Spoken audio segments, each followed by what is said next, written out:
Hello again, I'm Tripp Rogers, and this is Tripp's Take. It's really kind of fascinating when the weather gets cold and to see people's reactions where I live. Now, I live in Savannah, Georgia. Now, it is warm pretty much 9 months out of the year, but then there's that stretch in December, January, and February where the weather takes a turn for the colder. And when you're not used to it, I mean, the other part of it is that this is really, in the summertime, it's very humid. So it almost seems warmer than it really is. But when you don't have those seasons and you're not used to it, well, people tend to react in certain ways when the temperature drops. It's funny because I was talking to my buddy the other day, and he lives down near Tampa, Florida, and the temperature got down to 60. He goes, "Oh man, it's cold." And I'm like, "What are you talking about? It's not that bad." and I say this because when the temperature dips to below 50 in Savannah, I'm used to seeing people with wool hats, gloves, heavy coats on, winter coats on. And I'm like, really? Really? I lived in New Jersey. And I know what cold is. I mean, we would get some real frigid conditions. And here's a case in point. They say that when the temperature goes below freezing, you've got to make sure to protect your pipes because of the fact down in the South, they don't believe in metal pipes for a lot of their irrigation stuff outside, a lot of PVC pipe. And last year, we had a freeze spell right by Christmas, on Christmas Eve, actually. And the PVC pipe we had outside cracked because of water. And that's just a natural thing. You have pipes burst, and we had that. So there's a tendency to err on the side of caution. Well, this week, the temperature dipped below 32 degrees, and there was a bit of concern in the old household. And I said, folks, we really don't have to worry about it. I mean, I never used to worry about pipes freezing until it was like, I don't know, the wind chill took it to minus, single digits. We would get some cold snaps in New Jersey. And it was even in New Jersey that I saw people who would run around without any jackets in the winter. And I was like, dude, you got to have a jacket on. I said, well, what do I need a jacket for? I'm walking from the car here to there.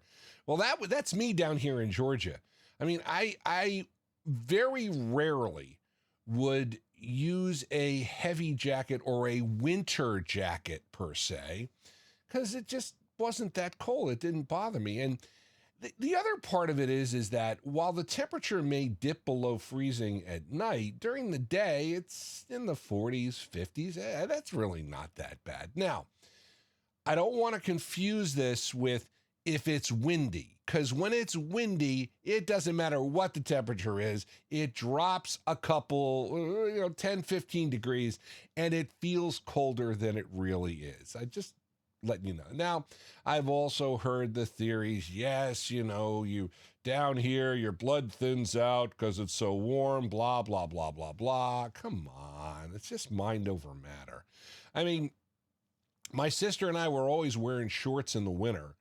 And one of the reasons is just because it's okay. I mean, we're warm, as long as I have a sweatshirt on, but shorts, doesn't matter. And you always hear the stories, especially up in New Jersey, of the postal workers who would wear shorts all year round, and they do it for some notoriety, but also to raise money for charity. I mean, again, if you're in a vehicle, it doesn't matter if you have shorts on. I mean, and I said, it's only a problem when the wind is blowing. When the wind's blowing, oh boy. You can tell. I remember my sister and I went out for a walk on Tybee Beach on Christmas Eve, and we walked downwind to begin, and we turned around and walked into the wind, and I said, it's a little cooler walking into the wind. Yeah, well, that's what happens when you're on the beach. But I just talk about this because, and listen, I haven't experienced it yet, but I know I will at some point. And if it snows, oh, people are going to lose their minds. I remember when I was in Americus, Georgia. I was there for about 2 years. And in January of 1983, they had an ice storm that came through the area. Well, people were losing their mind. And here I am, the guy from New Jersey. I'm driving around like, this is nothing. This is really nothing. But the problem is that when you're not used to weather extremes, and I want to say weather extremes on the cold end of things, the problem is you have a lot of exposed lines because, let's face it, you don't get ice storms that often, so you run all your power lines above ground. Well, the problem was the lines would water would get on them or rain would get on them, and the lines would snap and freeze. And then you go put the lines back up, well, they'd snap again. And I had a couple of friends who ended up staying with me because of the fact that they kept losing power at their house. And a lot of the places, again, a lot of them were mobile homes in some aspect. They had electric heat. They did not have gas heat. It's one of those just strange things. And again, it deals with different, what kind of weather extremes you deal with. Of course, summer, hot, baking hot sun, I mean, that's something that the South is used to, but you don't think about it in the winter, especially if your weather really doesn't go. I'll never forget those couple of days because people were just, I mean, it was just really difficult for people for a couple of days. Like my radio station, most radio stations in the North have de-icer on their tower, the radio tower. We didn't have a de-icer.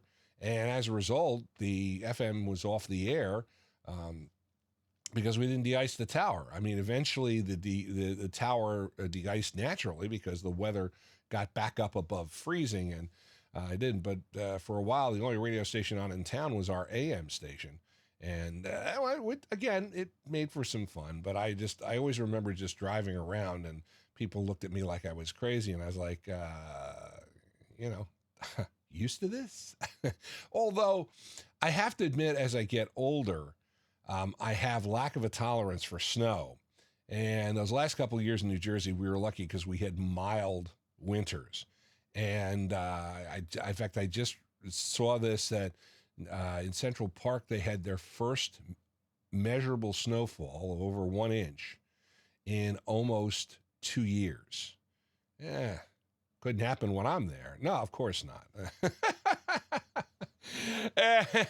So those are my thoughts on cold weather. And that is Tripp's take for January. Sorry to laugh. January 18th, 2024. I'd love to hear your comments and questions about Tripp's take. Please feel free to email trippstake@gmail.com. I'm even reading it and I'm screwing this up. Like the music of the 60s, 70s, and 80s. That'll warm you up. Yeah. You can listen to WTRSradio.com online. I'll be back at you again next week with another edition of Tripp Take. For now, I'm Tripp Rogers. Thanks for watching. Make it a great one.